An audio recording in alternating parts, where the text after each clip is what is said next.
అవి రెండింటి విషయంలో ఖచ్చితంగా వాళ్ళు కోరుకున్నది జరుగుతున్నటువంటిది. మిగతా వాటిట్లో వచ్చేటప్పటికి ఇక్కడ కొంత డిఫరెన్స్. ఇప్పుడు వర్ర రవీంద్రారెడ్డి, బోరగడ్డ అనిలు, ఈ నలుగురు విషయంలోకి వచ్చేటప్పటికి పెద్దగా పబ్లిక్లో కూడా సింపతి ఏమైనా ఉందా ఎక్కువగా? వాళ్ళకి డిజర్వ్డ్లే అంటున్నారు. కరెక్ట్, మనం కూడా అదే అంటాం కదా, వాళ్ళు వ్యవహరించినటువంటి తీరు కారణంగా. అట్లాంటి వాటిట్లో తప్పు లేదు, ఎందుకంటే వాళ్ళు ఇంతకుముందు వ్యవహరించి చూశారు కాబట్టి.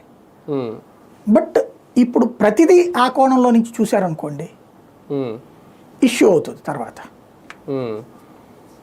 కానీ లిస్టు దగ్గర పెట్టుకుని జరుగుతుంది ఇదంతా. నెక్స్ట్ రోజాకి, సిద్ధార్థ రెడ్డికి సంబంధించి ఆల్రెడీ ఒక కమిటీ కూడా చేశారంట, అసలు ఏం జరిగింది ఏంటి ఆడదాం ఆంధ్రాలో అప్పుడు అని. ఇవన్నీ ఊరకనే నడుస్తూ ఉంటుందండి, పేపర్లలో టీవీల్లో కబుర్లు చెప్పడానికి నడుస్తూ ఉంటుంది.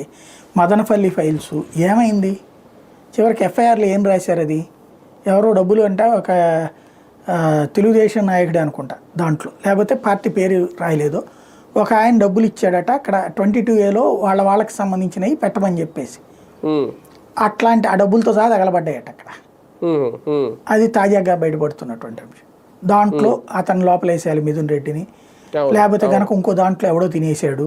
ఆయన 139 కోట్లు ఎంతో తినేసారనేది అంటారు కదా, అదే చెప్తా ఉంటారు. ఇక ఇప్పుడు నరం లేని నాలుక ఏమైనా మాట్లాడచ్చు. ఇప్పుడు జగన్ 1,00,000 కోట్లు, చివరికి ఆయన చెప్పిన తర్వాత 1,200 కోట్లు.